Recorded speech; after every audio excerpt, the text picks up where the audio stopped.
ಗುಂಡ. ಹ್ಮ್ ನಿನಗೊಂದು ಕ್ವಶನ್ ಕೇಳಲ್ಲ? ಕೇಳು. ಒಂದ್ ಆನೆ ಇರುತ್ತೆ. ಆನೆ ಮುಂದೆ 12 ಬಾಳೆಹಣ್ಣು ಇರುತ್ತೆ. ಆ ಆನೆ 11 ಬಾಳೆಹಣ್ಣು ತಿಂತೈತೆ, ಇನ್ನೊಂದು ತಿನ್ನಲ್ಲ, ಯಾಕೆ? ಅದೃಷ್ಟ ಅದ್ ತಿನ್ನಲ್ಲ.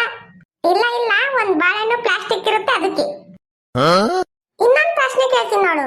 ಈ ಸಲ ಆನೆ ಇರುತ್ತೆ, ಆನೆ ಮುಂದೆ 12 ಬಾಳೆಹಣ್ಣು ಇರುತ್ತೆ, ಆದ್ರೆ 12 ಬಾಳೆಹಣ್ಣು ತಿನ್ನಲ್ಲ ಆನೆ, ಯಾಕೆ? 12 ಬಾಳೆಹಣ್ಣು ಪ್ಲಾಸ್ಟಿಕ್ ಇರುತ್ತೆ. ಇಲ್ಲ ಇಲ್ಲ, ಆನೆನೇ ಪ್ಲಾಸ್ಟಿಕ್ ಇರ್ತೈತೆ. ಇನ್ನೊಂದು ಪ್ರಶ್ನೆ ಕೇಳ್ತೀನಿ ನೋಡು. ಈ ಸಲ ಆನೆನೂ ರಿಯಲ್ ಇರುತ್ತೆ, ಬಾಳೆಹಣ್ಣು ರಿಯಲ್ ಇರುತ್ತೆ, ಆದ್ರೂ ಆನೆ ಬಾಳೆಹಣ್ಣು ತಿನ್ನಲ್ಲ, ಅದಕ್ಕಿಷ್ಟ ಇಲ್ಲ. ಇಲ್ಲ ಇಲ್ಲ, ಆನೆ ಟಿವಿಲಿ ಇರುತ್ತೆ, ಬಾಳೆಹಣ್ಣು ನನ್ ಮುಂದಿರುತ್ತೆ. ಇನ್ನೊಂದು ಪ್ರಶ್ನೆ ಕೇಳಲ್ಲ? ಈ ಸಲ ಆನೆನೂ ರಿಯಲ್ ಇರುತ್ತೆ, ಬಾಳೆಹಣ್ಣು ರಿಯಲ್ ಇರುತ್ತೆ, ಎರಡು ಟಿವಿಲಿ ಇರುತ್ತೆ, ಆದ್ರೆ ಬಾಳೆಹಣ್ಣು ತಿನ್ನಲ್ಲ. ಅದು ನಾನು ಹೇಳ್ತೀನಿ ಕೇಳು. ಆನೆ ಒಂದ್ ಚಾನಲ್ ಆಗಿರುತ್ತೆ, ಬಾಳೆಹಣ್ಣು ಇನ್ನೊಂದ್ ಚಾನಲ್ ಆಗಿರುತ್ತೆ, ಅದಕ್ಕೆ ತಿನ್ನಲ್ಲ. ಇನ್ನೊಂದು ಪ್ರಶ್ನೆ ಕೇಳ್ತೀನಿ ಹೇಳು.